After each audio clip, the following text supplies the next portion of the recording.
Je n'oublierai jamais ce jour pluvieux de novembre à Lyon. Quand mon père, courbé par les ans et la maladie, entra dans la grande concession automobile du centre-ville. Il avait économisé toute sa vie pour s'offrir enfin une voiture neuve. Un rêve modeste après des décennies de labeur comme mécanicien. Mais les vendeurs, pressés et arrogants, le regardèrent à peine. Monsieur, nous avons des clients plus. Pressant, lança l'un d'eux avec un sourire condescendant, en désignant un couple jeune et élégant. Mon père ressortit sous la pluie, tête baissée, sans un mot. Le lendemain, il s'effondra. Un infarctus. Il ne se réveilla jamais. Ces mots du médecin résonnent encore en moi comme un glas. J'étais à Paris, en pleine réunion, quand l'appel arriva. Tout s'effondra. Mon père, cet homme doux et fier, réduit à néant par un mépris banal. Je jurai, au bord de son lit d'hôpital, que justice serait faite. Pas par la loi. Trop lente. Trop indifférente. Par moi. Je m'appelle Coralie.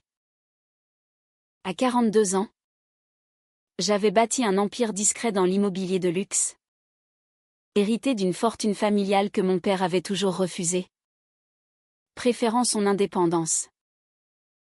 Mais cette fois, j'utilisais tout. En secret, via des sociétés écrans, je rachetais la concession. Le propriétaire, endetté, accepta sans poser de questions. Le jour de la signature, je me tins dans le bureau directorial, le cœur battant d'une rage froide. La nouvelle tomba comme un coup près. La concession changeait de main. Les employés, habitués à leur petit royaume, murmurèrent avec appréhension. Parmi eux, Lucie. Je l'avais remarquée sur les photos des rapports internes, 35 ans. Directrice adjointe. Cheveux blonds courts. Regard bleu perçant. Une beauté froide et professionnelle. C'était elle, la chef d'équipe ce jour fatidique. Elle n'avait pas directement ignoré mon père, elle était en réunion. Mais elle incarnait ce système arrogant que je haïssais. Je décidai de licencier personnellement ceux impliqués.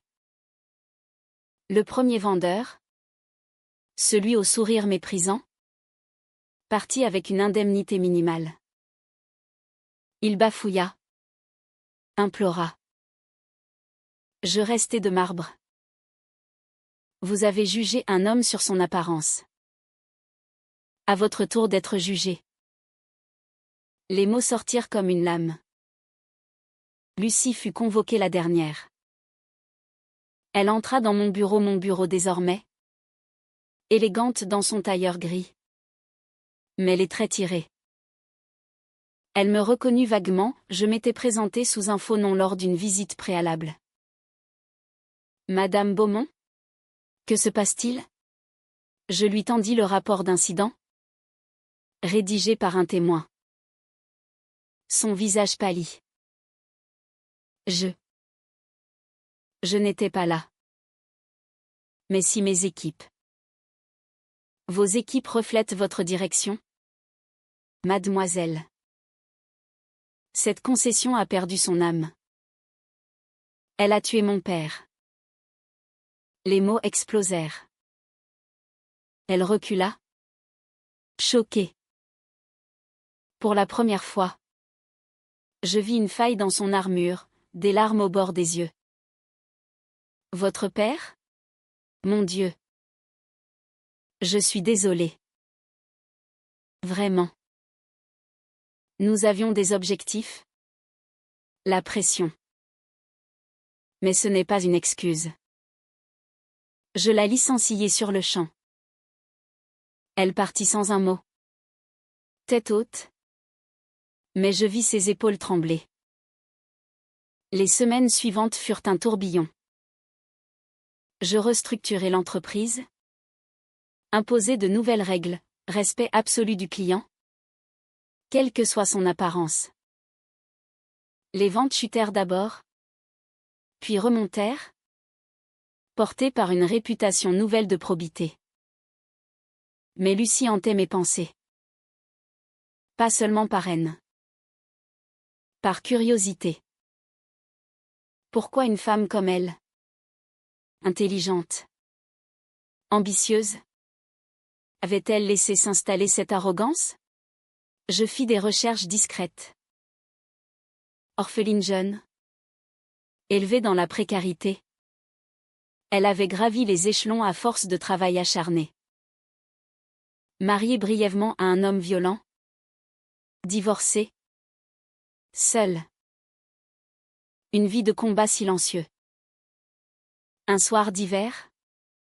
Sous une neige fine qui recouvrait Paris. Je la croisai par hasard dans une brasserie du Marais. Elle était seule. Un verre de vin à la main. Regard perdu. Je m'approchai. Mue par une impulsion irrationnelle. Puis-je m'asseoir? Elle leva les yeux. Surprise. Puis reconnue. Une ombre passa. Pour me narguer davantage? Non. Pour comprendre. Nous parlâmes des heures. Elle avoua la pression incessante. Les objectifs inhumains. Comment elle avait fermé les yeux pour survivre dans ce monde masculin. J'ai perdu mon humanité là-dedans. Votre père. C'est le miroir de ce que je suis devenu. Je lui racontai mon père. Sa gentillesse. Sa fierté. Les larmes coulèrent. Les siennes. Les miennes. Pour la première fois depuis sa mort, je me sentis moins seule dans ma douleur. Nos rencontres devinrent régulières. Café parisien. Promenade le long de la Seine. Lucie était drôle. Sensible sous sa carapace. Elle me parla de ses peurs. De son isolement. Moi. De ma solitude d'héritière. De relations éphémères qui n'avaient jamais comblé le vide. Un soir. Dans mon appartement haussmannien. Face à la tour Eiffel scintillante. Nos regards se croisèrent trop longtemps. Sa main effleura la mienne. Un frisson. Je reculai. Lucie. C'est impossible. Tu représentes tout ce que je hais. Et toi? Tu m'as détruite. Pourtant, je suis là. Le conflit intérieur me déchira. Vengeance ou pardon? Haine ou attirance? Cette femme avait indirectement causé la mort de mon père. Pourtant, en elle, je voyais ma propre rage, ma propre solitude. Le printemps arriva. Timide. À Paris. Les marronniers fleurissaient. Mais mon cœur restait en hiver. Lucie et moi continuions à nous voir. En secret. Des dîners discrets. Des expositions au Louvre où nous nous frôlions sans oser. Elle avait trouvé un petit emploi dans une autre concession. Plus modeste. À Versailles. Je recommence à zéro. Grâce à toi. Ou à cause de toi. Je souriais amèrement. Les deux. Sans doute. Mais la tension montait. Lors d'une promenade aux Tuileries, elle s'arrêta net. Coralie. Dis-moi la vérité. Pourquoi m'as-tu approché? Pour te venger plus profondément? Me faire souffrir en me laissant espérer? Ces mots me transpercèrent. Je niais. Mais au fond, une part de moi se posait la question. Était-ce de l'amour naissant? Ou une façon tordue de dominer celle qui symbolisait ma douleur? Cette nuit-là, seule, je pleurais. Mon père aurait-il approuvé? Lui qui prônait le pardon. Pourtant, la trahison implicite de Lucie, son système me rongeait. Un secret surgit alors. Inattendu. Lucie m'avoua. Lors d'un dîner aux chandelles dans un bistrot du quartier latin, elle avait toujours su. Au fond. Pour mon père. Un collègue lui avait raconté. Et elle avait étouffé l'incident pour protéger ses chiffres. J'ai choisi ma carrière sur sa dignité. Je me hais pour ça. La révélation me glaça. Elle ressurgit. Plus vive. Je partis sans un mot. Des jours de silence. Elle m'envoya des lettres, de vraies lettres manuscrites, suppliant le pardon. Je ne demande pas ton amour, seulement ta compréhension.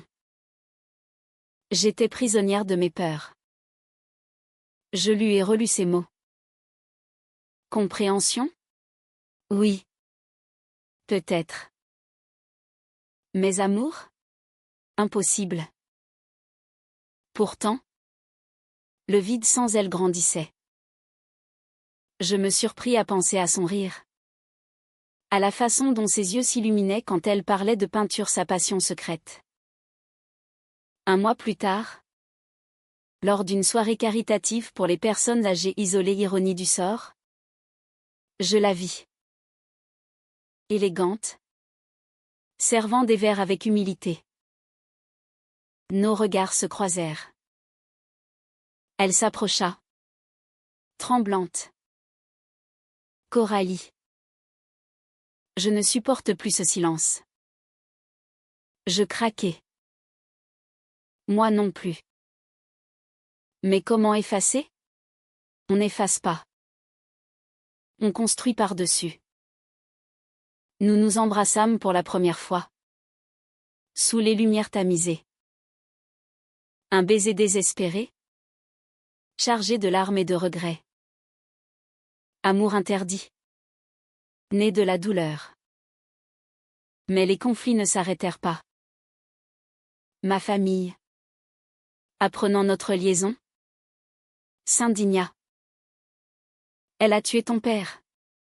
Ma mère, surtout, me coupa les vivres temporairement. Ami choqué. Et moi, déchiré entre loyauté filiale et ce sentiment viscéral. Lucie, de son côté, cachait notre relation à son entourage conservateur. Peur du jugement. Peur de perdre son nouveau fragile équilibre. Un soir d'orage, la crise éclata. Chez moi. Elle explosa, je vis dans l'ombre. Tu me traites comme un secret honteux. Et toi? Tu nies ton rôle dans la mort de mon père devant tes amis? Hurlements. Porte claquée. Elle partit sous la pluie. Je crus tout perdu. L'été s'installa. Lourd et étouffant à Paris. Moi sans nouvelles. Je me jetai dans le travail, transformant la concession en modèle d'éthique. Embauche prioritaire pour seniors. Formation sur l'empathie. Les médias en parlèrent, la revanche d'une fille orpheline. Mais le succès sonnait creux. Lucie me manquait cruellement. Ses silences expressifs. Sa vulnérabilité masquée. Un jour, une lettre arriva. Pas d'elle. D'un notaire. Mon père avait modifié son testament peu avant sa mort. Il léguait une petite somme à la concession. Pour former les employés au respect des aînés. Il avait pardonné? À sa façon. Bouleversé. Je compris.